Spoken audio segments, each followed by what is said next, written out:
శ్రీనివాసులు గారేమో 40 చనిపోయినాయి అన్నాడు. ఈఓ గారు వచ్చి 30 అంటారు. చైర్మన్ గారు మరొక అడుగు ముందుకేసి ఖచ్చితంగా 20 అయితే చనిపోయినాయి, అయినా ఏముంది దీంట్లో, మీ ఇంట్లో చనిపోరా ఏంది అన్నాడు. వాస్తవమే, వయసు రీత్యా పెద్దవాళ్ళై అందరిళ్లలో ఎవరో ఒకరు చనిపోతుంటారు, బాధపడుతుంటాం. ఎవరి జీవితం శాశ్వతం కాదు. ఇంకో 30-40 సంవత్సరాలు ఆ చైర్మన్ గారు ఉండరు, ఇంకో 50 సంవత్సరాలు నేను ఉండను. ఎవ్వరూ శాశ్వతం కాదు. కానీ ఆయన అన్నట్టు ఒకే ఇంట్లో 2-3 నెలల్లో పెద్దవాళ్ళు చిన్నవాళ్ళు ఒక 5-6 చనిపోతే ఆందోళన చెందరా? మొత్తం వచ్చి ఆ ఇంట్లో కూర్చోరా? ఏం జరుగుతుంది ఆ ఇంట్లో? ఏమన్నా అంటరాని వ్యాధులు సోకాయా? దాన్ని ఎలా ఆపాలి? వేరే వాళ్ళ ఆపద పడకుండా చూడాలి, రక్షించాలా లేదా?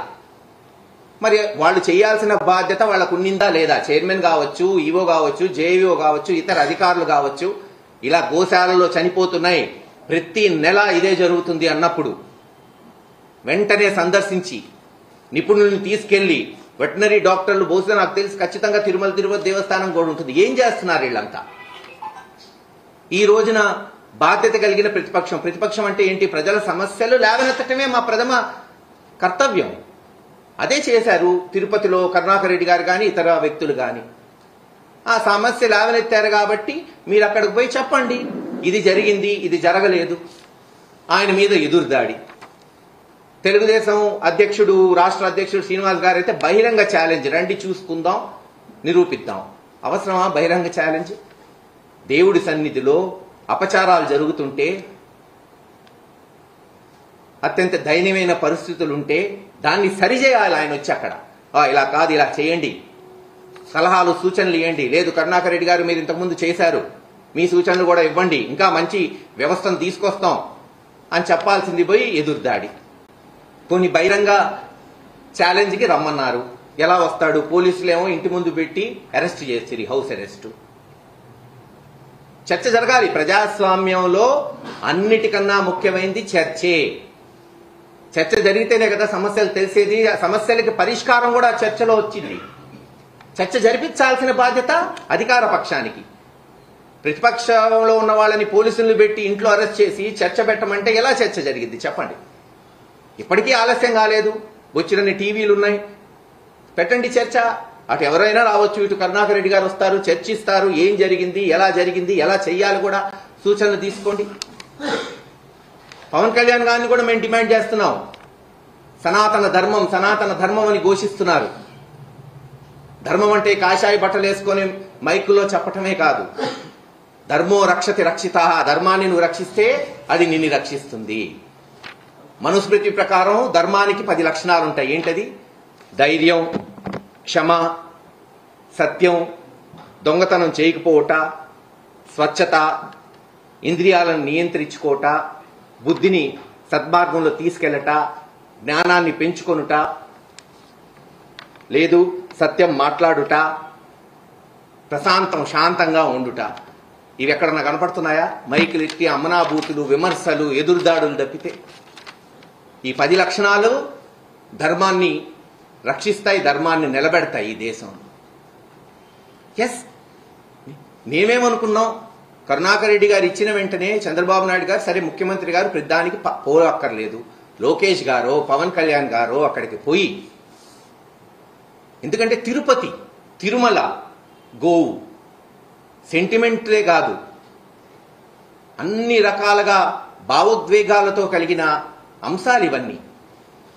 ఒక సీరియస్ ఇష్యూకి వాళ్ళు పోయి, ఈవో వల్ల కావట్లేదు, చైర్మన్ గారి వల్ల కావట్లేదు, అధికారుల వల్ల కావట్లేదు, ఇంక ప్రజలు ఎటువైపు చూడాలి చెప్పండి? ఆ దేవుడి వైపే చూడాలి.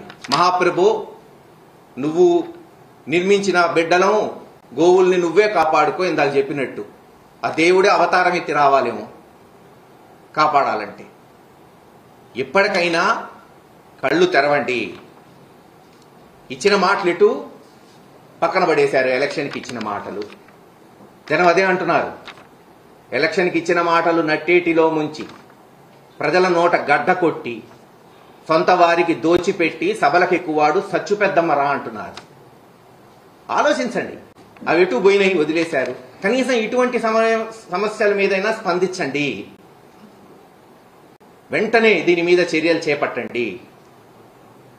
మీ టైం అంతా వైఎస్ఆర్సీపీ నాయకుల మీద కేసులు పెట్టామా, సోషల్ మీడియా వాళ్ళని అరెస్ట్ చేశామా, జగన్మోహన్ రెడ్డి గారిని బూతులు తిట్టామా, దీనికే అయిపోతుంది 9 నెలలు. దీనికే అయిపోయింది కూడా. ఇంక వేరేదేమన్నా జరుగుతుందా? అసెంబ్లీలో మాట్లాడితే ఏ నాయకుడు మాట్లాడినా 10 నిమిషాలు మాట్లాడితే 9 నిమిషాలు జగన్మోహన్ రెడ్డి గారి జపమే. జగన్ జగన్ జగన్ జగన్ జగన్ ఇది చేయలేదు, అది చేయలేదు, అది చేశాడు, ఇది చేశాడు, ఇదా అయిపోయింది ఇంకా ఘట్టం. మొన్న ఎలక్షన్తో మీరు అధికారంలోకి వచ్చారు. ఇప్పుడు మీరేం చేస్తారు? మీరు ఎలా చేయబోతున్నారు? ఇచ్చిన హామీలు ఎలా నిలబెట్టుకుంటారు? ఎప్పటి నుంచి డబ్బులు ఇవ్వబోతున్నారు? ఈరోజు వచ్చి చూడండి, పల్నాడులో రైతులు, కేవలం వైఎస్ఆర్సీపీ రైతులు కాదు, ఎందుకంటే పార్టీల పరంగా చూడమంటున్నాడు చంద్రబాబు నాయుడు గారు. తెలుగుదేశం రైతులు తిట్టుకుంటున్నారు. అప్పులు పాలై కుదేలై మిరపబోయ, కందిబోయ 20,000 ఉన్న మిరప 9,000కి వచ్చింది. కంది అదే పరిస్థితి. బీబీటీలు అయితే 1800 కొనేవాళ్ళు ఈరోజు 1300 కొంటున్నారు. కనీసం జగన్మోహన్ రెడ్డి గారు ఉంటే ఆ రైతు భరోసా కింద 13,500 ఇచ్చేవాడుగా. చంద్రబాబు నాయుడు గారు ఏం చెప్పాడు? నేను 20,000 ఇస్తాను, జగన్మోహన్ రెడ్డి 13,500. ఏది 20,000 చెప్పండి? పోయిన సంవత్సరం 20,000, ఈ సంవత్సరం 20,000 కలుపుకుంటే 40,000 ఈరోజు ఇవ్వండి, కాపాడండి. ఆ రైతుల్లో 50% మీకు ఓట్లేసిన తెలుగుదేశం రైతులు ఉన్నారుగా, వాళ్ళు అడుగుతున్నారుగా. ఫీజు రీఎంబర్స్మెంట్, కాలేజీలు అయిపోయినాయి, టీసీలు తీసుకొని వెళ్ళిపోవాలి, ఇంకా ₹1 కట్టట్లా కాలేజీలకి. అమ్మఒడి అంతే పరిస్థితి. ఒక్క పథకం ఆచరణలో ఇదిగో బ్రహ్మాండంగా చేశాం. ఫ్రీ బస్ అన్నారు, ఆ బస్సు ఎక్కడ తెలంగాణలోనే ఆగిపోయినట్టుంది, ఆంధ్రాకి రాలా ఇంకా ఫ్రీ. ఇలా ప్రతి విషయం ఖచ్చితంగా బాధ్యత కలిగిన ప్రతిపక్ష పార్టీగా జగన్మోహన్ రెడ్డి గారి నాయకత్వంలో వైఎస్ఆర్సీపీ నాయకులు అందరం కూడా ప్రజల పక్షాన నిలబడతామని గతంలో చెప్పా. పాలక పక్షమా ప్రతిపక్షమా కాదు, మాకు అధికారంలో ఉన్నా ప్రజల పక్షమే, ప్రతిపక్షంలో ఉన్నా ప్రజల పక్షమే. నిలబడతాం, సమస్యలను లేవనెత్తుతాం, ప్రజాస్వామ్య పద్ధతుల్లోనే మా నిరసనలు తెలియచేస్తాం. ఏది ఏమైనా ఈ సమస్య వైఎస్ఆర్సీపీ పార్టీదో, తెలుగుదేశందో, ఒక రాష్ట్రందో కాదు. పవిత్రమైన తిరుమల తిరుపతి దేవస్థానం శ్రీ వెంకటేశ్వర స్వామి సన్నిధిలో గోమాత సమస్య త్వరగా మీరు పరిష్కరించండి. దయచేసి దాని మీద వెంటనే మీరు ఒక కమిటీ వేసి వెంటనే చర్యలు చేపట్టవలసిందిగా డిమాండ్ చేస్తాం.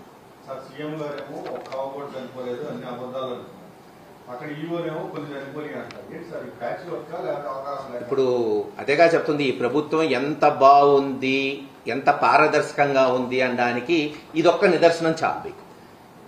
ఈవో అంటే ఎవరు? ఇదే ప్రభుత్వం నియమించింది తిరుమల తిరుపతి దేవస్థానానికి. ఆయనే ఒప్పుకున్నాడు, ఇదిగో 30 40 ఏదో ఒక అంకె, ఇన్ని ఆవులు చనిపోయినాయని. స్వయానా చైర్మన్ గారైతే 22 అని ఒక లెక్క అన్నారు. అక్కడున్న ఎమ్మెల్యే ఏమో 40 అంటాడు. చంద్రబాబు నాయుడు గారేమో అసలు ఏమీ లేదంటాడు. అసలు ఏంది ఇది? ఇది ప్రభుత్వమా? దీని ఆర్గనైజేషన్ అంటారా? దీని అడ్మినిస్ట్రేషన్ అంటారా? ఇంత భ్రష్టు పట్టిన, ఇంత తలతిక్క ప్రభుత్వం బహుశా గత 30-40 సంవత్సరాల్లో ఏ ప్రభుత్వం ఉండదు. అఫ్కోర్స్ ప్రజలన్నీ గమనిస్తున్నారు, సరైన సమయం వాళ్ళకి వస్తుంది కదా.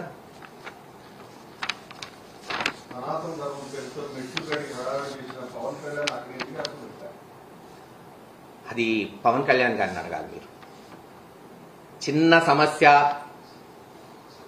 తిరుపతి తిరుమల దేవస్థానాన్నే రాజకీయాలు వాడుకోవడానికి, నెయ్యిలో పదార్థాలు వేరే కలిసినాయని వాళ్లే ఒక స్టోరీ అల్లి, వాళ్లే పోయి దాన్ని ప్రచారం చేసి, వాళ్లే ఆ టెంపుల్ ఒక గౌరవాన్ని దేశంలో తగ్గించి భక్తుల మనోభావాల్ని, చివరికి సుప్రీంకోర్టు కూడా మొట్టికాయలేసింది.